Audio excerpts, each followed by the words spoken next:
Didn't I tell you to stop scrolling the first time? I need you to listen. Welcome back to my Big Girl Apartment series where I give you tips on how to move into your dream apartment.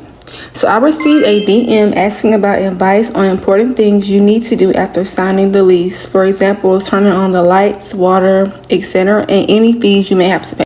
My leasing agent was a great help with all of this.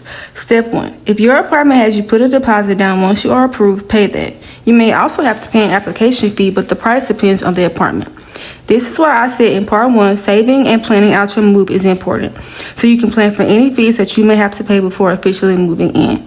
I only paid an application fee, which was also deducted from my first full rent payment, but it's different for everyone depending on where you live.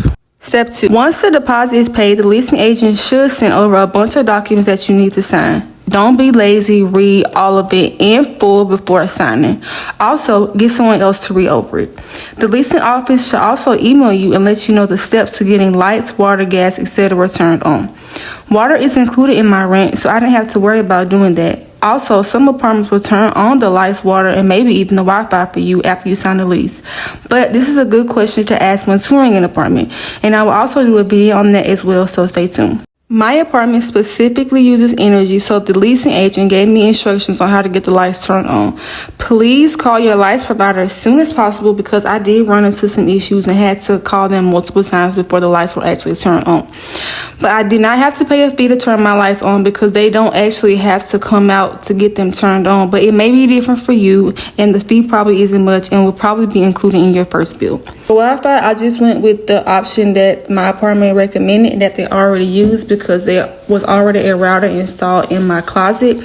And so I just had to call and get the Wi-Fi connected to my account and in my name. It could be different for you, so just be prepared for those fees that will probably just be added to your first bill. But this is why I emphasize again, save as much as you can for as long as you can.